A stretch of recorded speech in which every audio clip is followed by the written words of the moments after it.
Everyone, how you doing today? My name's Kirsty, aka Beth Bookish, and on today's video I'm talking you through the various yearly challenges that I will be taking part in 2025.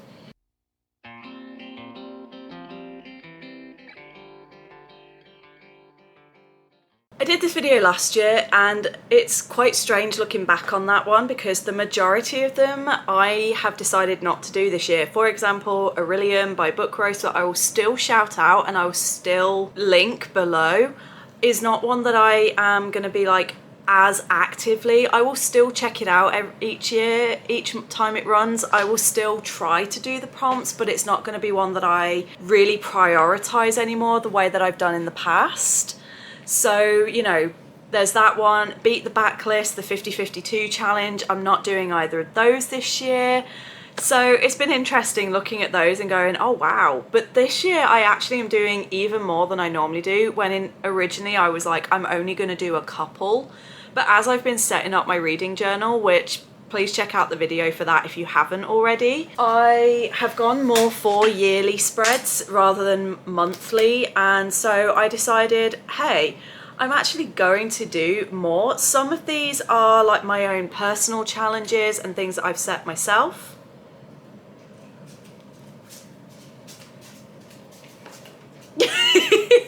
So we have like obviously my yearly challenge goals where I have my, the Goodreads goal or your really. So I've got 75 graphic novel and manga, 75 novels. And then I've just got some that I've come up with that I want to do as my own challenges, some that are well-known ones. And I just thought I would go through all of them here with you today. I'm just going to go through my notes here, and whichever one I get to first, I will talk about. First one that I have is my 5 years in and 5 books challenge. Ellie from Earl Grey Books recently did a video of this where she's chosen one book from each of the past 5 years that have been sat on her shelves that she wants to get off her shelves. And I thought that was such a fantastic idea.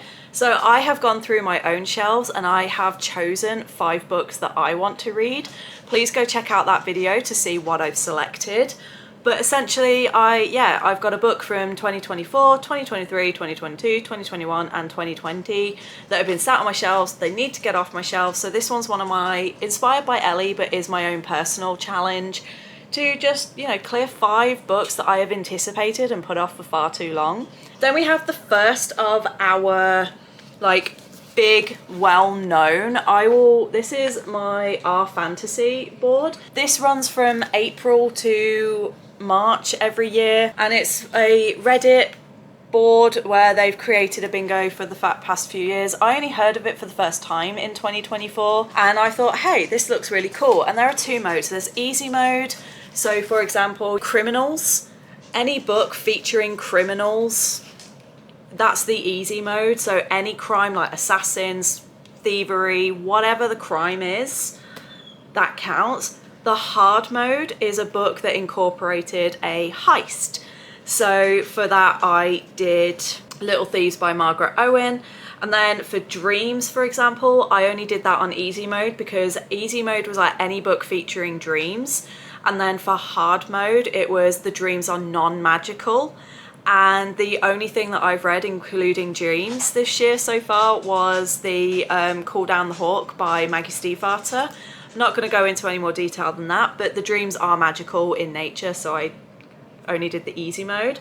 So I've still got quite a few of those to do. If you are interested, check out Our Fantasy. Again, I'll link it all below. The next one is another one that's a personal challenge, and this is the Author Backlog Challenge.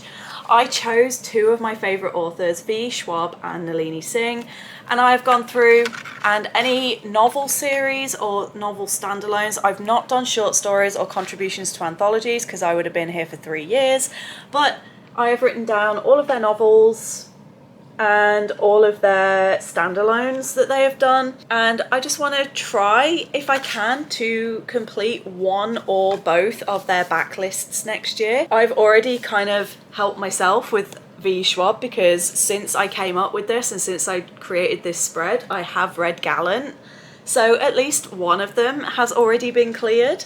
So I now only have 17 for Nalini, for V. Schwab, and I have 20 for Nalini Singh.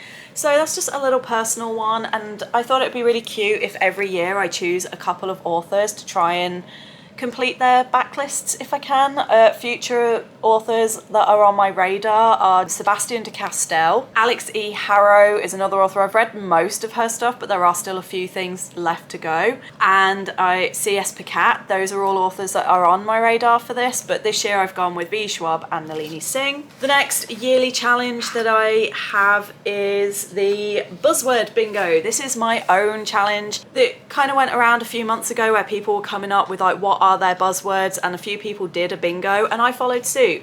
So I've got 3 types of buzzword. I've got my go-to buzzwords, so those are ones I look for, I stand out, I enjoy reading. I've got ones that can be good or I tend to avoid, so it's kind of like, you know, they're hit or miss for me. And then there are ones that generally I've not had a good time with, and this is kind of like my decider as to whether or not I want to read them. Just to give you some examples, ones that I actively go for, we have Storm, Witches, Fake Dating, because it's tropes as well as words. I've got Detective, Poison, those are all like ones that I would go to. Circus, Pirates, Vampires and Werewolves are all ones that are kind of hit or miss for me. And then Underwater, Dragons and Time Travel, or travel in general, are all ones I generally avoid, but I've just got a little bingo board of my own words. I do have a video for this with much more depth. If you want to check that out, please do. It's all linked below. The next challenge is going to be Sufferathon. I haven't yet written out the spreads. I haven't finished it, but this is the Sufferathon year-long challenge. It was created by Paige from Pages with Paige. I've not taken part in the main readathon that usually happens in November. I didn't take part in the last couple, but this year I'm going to do the year-long challenge, and the idea of this is basically you suffer. So the suffering for this year-long challenge is that we don't know the prompts. Similar to the Amazing Readathon, if anyone took part in that, you'll find out like through the month before what the prompts are, and then you've got sort of, it's like a choose your own suffering.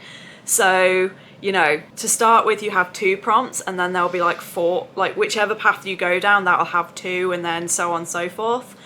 And like you said, you don't know the next stage in your adventure, so you don't know whether the prompt you've picked is going to help you or hinder you in the next month. So I'm scared but also excited for that one. The only reason I wasn't gonna do this one originally, but Ren is one of the hosts for it, and I was like, okay, I want to support my friends and I also want to support my partner, so I have decided to go for it. And I'm like, it's 1 book a month, I can probably use my reading goals and everything like that to do that. And that's all the ones that I've got in my reading journal, because I've still got a few that either have come up since then or are ones that I just haven't written down. But the first one of these is the Buzzwordathon. This is one created by Kayla by Books and Lala. This is her 5th year doing it, and this year she's come up with not 1 but 2 challenges. Normally every month she'll come up with a buzzword, such as this year one of the buzzwords is animals, we've got truth and lies, and you find a book title that matches that buzzword in some way, shape or form. But this year she's also come up with a second version, which is a cover version. So you can do one, then the other, you could do both, you could choose to only do one. I'm just gonna see what happens and fit books to each of them. I don't do them in month order, I just read my books and fit them as I do them. Maybe next year I'll make it more of a challenge to read them in the exact month that they should be read. We shall see. I might do a separate video with like potential picks for these. So that's that one. Then we have the return of Bookemon, which is a Pokemon based game by Meredith over at Bin Chicken Books.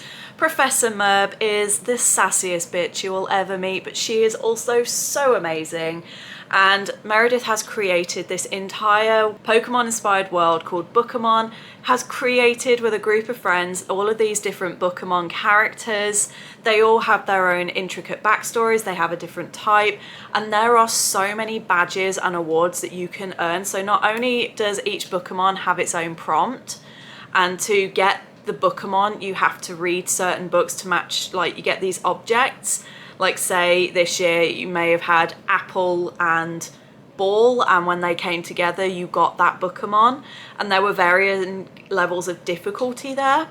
So there are various challenges. It can be as hard or as difficult as you want. She also does seasonal prompts, and she also does special event and monthly prompts, as well as the zoologist's prompts, where every month various friends of hers get to be a zoologist and announce a new prompt for that specific month and their Bookemon. And this year, yours truly is going to be a zoologist. I will say that it's going to be an adventurous time, because my Bookemon is going to be linked to my readathon that I'm just going to very sneakily plug, Adventurathon. I don't do a year challenge yet. That is going to possibly be in 2026.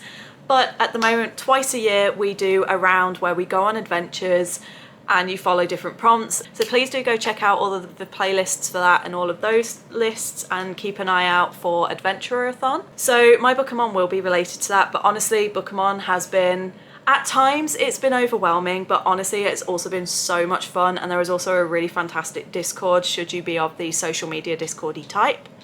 And then the final one isn't a year-long challenge exactly. It will be split into quarters, but it's all inspired by K-pop. And the very first one is inspired by 80s, who, as you know, they are my alt group. I mean, there are a couple of groups that are trying to take over from 80s, and one that I think will succeed next year. But for now, 80s is my top group, and they've been my top artist for the past 2 years in a row. And so all of the prompts from January to March, they're all linked to various songs from their discography. And just look at this list, it's just so fun, and you can interpret them however you wish. I can't wait. We've got some of my absolute favourite songs like Bouncy, we've got Say My Name, we've got Crazy Form, which is my top played song of all time. You know, just so many books, and it just seems so cool. And I love the fact that they're doing it over 3 months, so you've got more time to do it and you don't have to stress. So I think it's like every quarter they'll choose a different artist, and then you read books on their discography. If they stick with boy groups, my guess is that it's going to be 80s, Stray Kids, BTS and TXT. So we shall see, but those are like kind of my hopes / predictions. But yeah, that is everything that I plan on doing. Honestly, this is one video where I am not surprised that Editing Kirsty is making an appearance, because I have added some more to this. So I originally said about Orilium, and that they just announced a yearly challenge, and so I have decided to do that, and I've planned all of that out. I'll show you the board here. And yeah, I have planned what route I would like to do for that, so go check out that video and I'll link it below. But I do actually have a couple more. One that I said I wasn't going to do was beat the backlist, but then I had a very quick look on the website and I saw what the graphics were for this year, and I was just like, it's too adorable not to do it. It's like my favourite kind of graphics, where it's camping and outdoorsy and woodlandy, which fits the vibe of my reading journal this year, with like this witchy vibe. So I was like, okay, fine, you got me. So we now also have that in there, and I'm pretty sure there was another one. Let me go check. That was it. So yeah, those are extra ones that I've decided to do. And yeah, I'm kind of concerned now that my reading journal is not going to have enough space for each month, because January so far I've used like 7 pages, and then when I counted how many pages are left, I was like, I'm only going to get to about September. And I really wanted to try and get all my reading journal done in one journal this year. So it's like, I'm thinking of just using my journal to track challenges and readathons, rather than just like using it as like a regular journal on top. So we'll see how it goes, especially as this was kind of like a special one. It wasn't like one that I can just buy again. We shall see. I might end up just buying a square one for cheap off Amazon or something, but I'm going to see how it goes. So yeah, back to past me, who I've just realised I think is wearing the same shirt as editing me. But back to past me from like November, so we can wrap this video up. There are probably going to be more things that I find and discover along the way, but those are the main ones. And as I said, all of them, if I have information, will all be linked below. So please do go check all of those out and support everybody and follow the creators. Let me know in the comments if you are taking part in any of these yourself, or if I have inspired you to join into any, or if there are any that I haven't listed that you are taking part in. I'm always interested to see what you guys are getting up to. In the meantime, I hope you're all good. I hope you're staying safe. Please don't forget to check out my Patreon and Etsy, both are linked below, and I will see you on the next video. Bye!